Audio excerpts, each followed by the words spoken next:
Bismillahirrahmanirrahim. Assalamualaikum warahmatullahi wabarakatuh. Maha suci Allah, segala puji dan syukur kita panjatkan kehadirat Allah. Semoga kita selalu dalam lindungan, bimbingan, dan ridho Allah subhanahu wa ta'ala. Subhanallah walhamdulillah, astagfirullah, wallah, Allah. Kembali saya dari tim Raja Wali Nusantara. Kali ini akan mengangkat terkait sistem pemerintahan. Yang akan saya sampaikan sebenarnya sudah pernah disampaikan sebelumnya. Ini penguatan atau penegasan. Kenapa diangkat? Karena bercermin pada situasi Amerika yang bisa dikatakan morat-marit. Padahal sebenarnya Amerika itu merupakan kiblatnya pemerintahan dengan sistem demokrasi.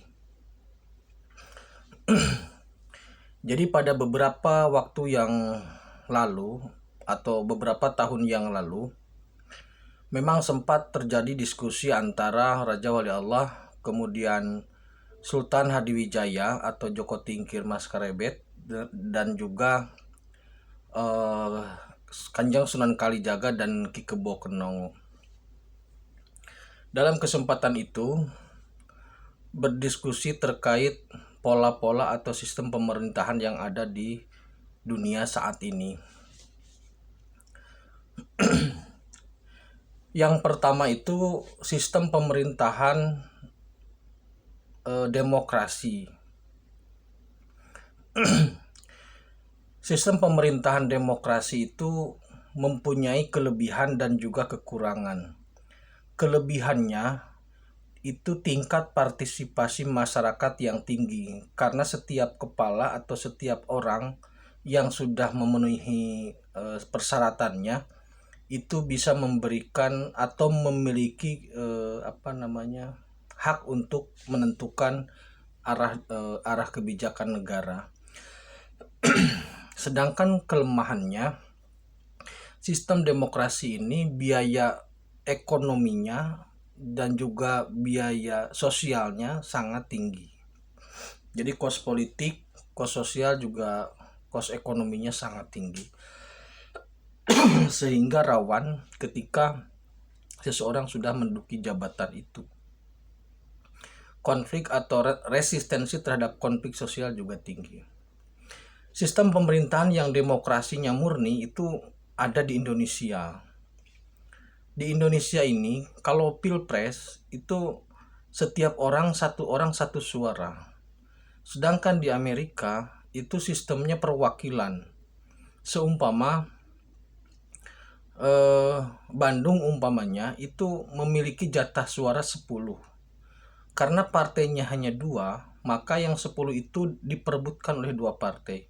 Jika umpamanya partai A mendapatkan 6 suara, 6 jatah, 6 kursi, sedangkan partai B hanya 4 kursi, maka ke-10 suara itu milik partai A. Jadi partai A itu mendapatkan semuanya suara dari Jawa Barat gitu.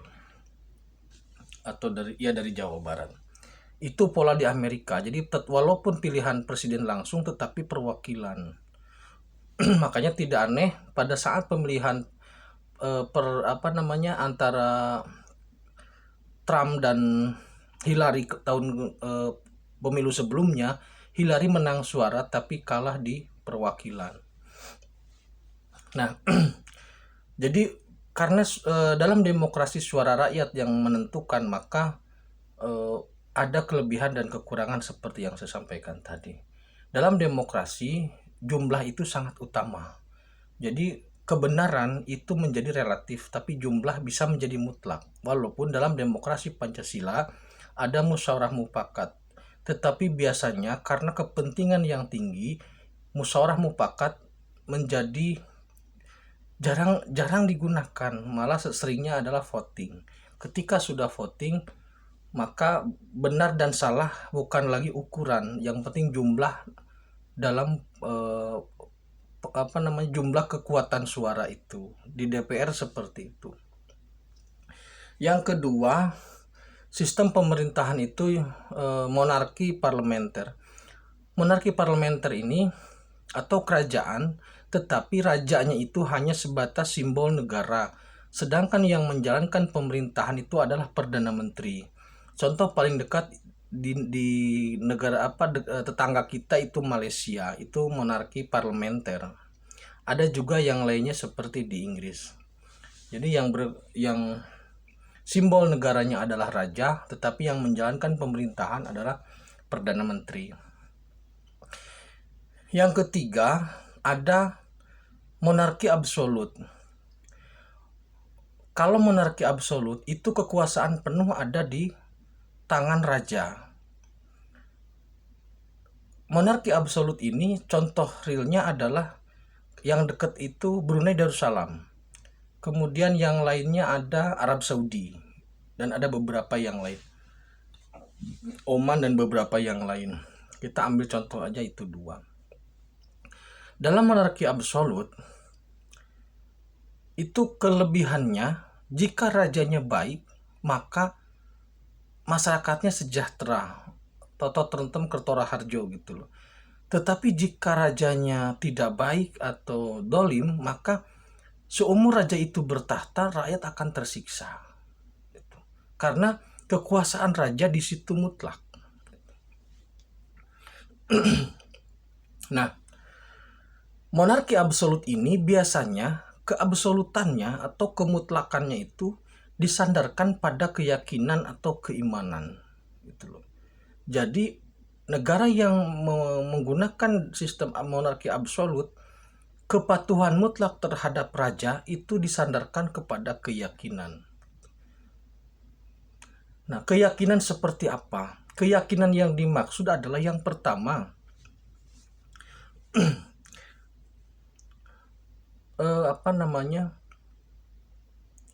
pada intinya legitimasi inilah, maksudnya ada semacam kekuatan yang membangun legitimasi sehingga masyarakat percaya. Nah, legitimasi ini datangnya dari mana, maksudnya begitu. Yang pertama, ada legitimasi yang karakteristiknya ketuhanan. Monarki absolut dengan legitimasi ketuhanan atau teologi atau teokrasi lah bahasanya. Jadi monarki teokrasi ini terjadi pada saat pemerintahan kerajaan Nabi Sulaiman, Nabi Daud, kemudian Raja Rasul atau Rasulullah Shallallahu Alaihi Wasallam sewaktu di Madinah. Jadi Rasulullah SAW di waktu di Madinah itu merupakan sistem kerajaan teokrasi atau monarki teokrasi, monarki absolut dengan karakteristik teokrasi. Jadi Rasulullah dalam menjalankan pemerintahan itu dibimbing langsung oleh wahyu. Kesepakatannya dibangun dari perjanjian Hudaibiyah, menjalankannya itu adalah bimbingannya itu wahyu. Nah, setelah Rasulullah SAW meninggal atau wafat, maka tidak ada lagi wahyu. Jadi bimbingan dalam bentuk wahyu sudah tidak ada lagi. Maka kemudian raja-raja yang memimpin atau monarki absolut yang memimpin selanjutnya itu kemungkinannya legitimasinya datang dari 2 sisi. Dari 2 hal. Yang pertama dari ilham, yang kedua dari mistik atau kepercayaan yang gaib lah begitu kurang lebih.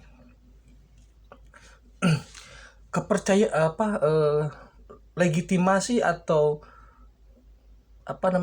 kemutlakan terhadap seorang raja yang memerintah secara mutlak dengan bimbingan ilham itu juga ada beberapa kategori.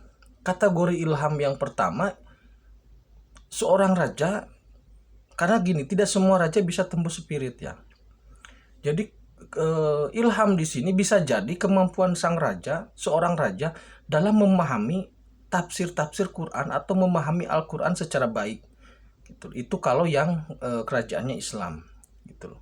Karena ada yang lain juga sama ketika keyakinannya berbeda. Maksudnya ketika keyakinannya beda, maka pola yang digunakan pun mirip atau sama. Jadi kemampuan dalam mentafsirkan perintah-perintah Tuhan lah begitu. Tetapi ada juga ilham atau bimbingan ilham itu merupakan langsung, seperti halnya pada saat kerajaan Kanjeng Sultan Hadiwijaya.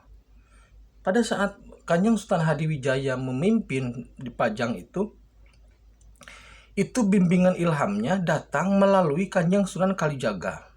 Kenapa demikian? Karena Kanjeng Sunan Kalijaga itu tembus ke spirit. Jadi kalau saudaraku ingin menembus ke spirit, itu pasti melalui gerbang Kanjeng Sunan Kalijaga. Jadi levelnya Kanjeng Sunan Kalijaga, kemudian Wali Hidir, kemudian Rasulullah. Itu levelnya seperti itu. Nah, karena Kanjeng Sunan Kalijaga mampu menembus spirit, sehingga ilhamnya itu, maksudnya petunjuk-petunjuknya itu lebih nyata atau lebih jelas dalam membimbing Kanjeng Sultan Hadiwijaya, sehingga Kanjeng Sultan Hadiwijaya itu memang raja yang menduduki kursi Wahyu Cakraningrat, itu yang mendapatkan bimbingan dari Kanjeng Sunan Kalijaga.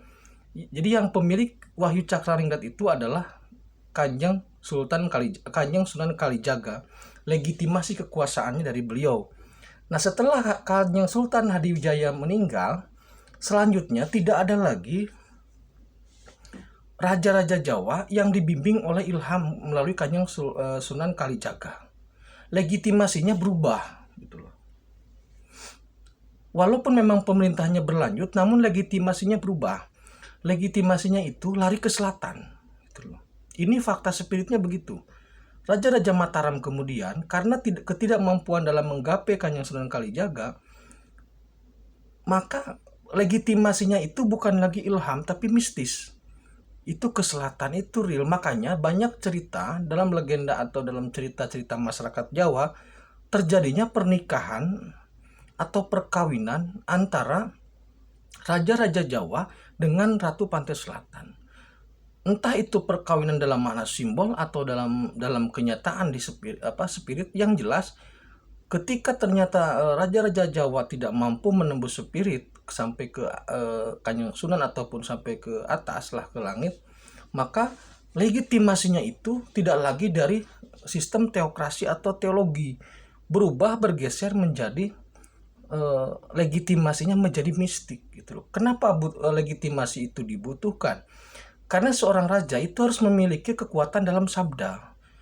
Ketika berdoa harus kobul, gitu loh. Itu seorang raja begitu. Ketika beliau bersabda tentang suatu hal, itu harus ada bukti. Makanya harus ada legitimasi yang kuat.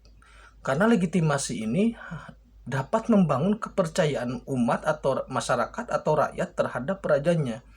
Jika legitimasinya rusak atau jika itu bisa merusak kepercayaan masyarakat, umat, rakyat kepada rajanya. Seperti halnya pada saat Soeharto menjelang lengser. Itu legitimasi mistiknya keluar, terlihat, gitu. Nah, nanti jadi kemudian begini. Bagaimana SP ke depan? Bagaimana seorang Raja Wali Allah dalam membangun sistem pemerintahan, kan begitu ya. Nah, dalam diskusi dengan Kanjeng Sultan Hadiwijaya Joko Tingkir itu memang diperbincangkan semua sistem itu yang terbaik mana. Tapi pada prinsipnya yang terbaik adalah seseorang yang mampu berkuasa secara mutlak, tetapi melalui bimbingan ilham, dengan kekuatan ilham atau dengan akses ilham yang luar biasa, itu yang terbaik. Gitu. Karena begini, kalau demokrasi murni itu kebijakan turun tahun ini bisa jadi realisasinya tahun depan atau akhir tahun. Lama sekali birokrasinya. Tetapi ketika monarki atau kerajaan itu ketika bersabda atau melakukan sabdo atau melakukan perintah, hari itu perintah itu tidak lama langsung terrealisasi, gitu loh. Karena birokrasinya tidak panjang, gitu. Tidak jelimet lah begitu. Gitu. Jadi dari hasil diskusi itu, maka sepertinya Raja Wali Allah ini atau SP ini atau Imam Mahdi Ratu Adil ini kemungkinan menggunakan sistem monarki teokrasi. Kenapa demikian? Karena untuk membangun sebuah tatanan masyarakat yang adil dan sejahtera dalam waktu singkat, maksudnya tidak bertele-tele lah, itu dibutuhkan kekuatan atau power yang Selain besar juga cepat. Gitu loh.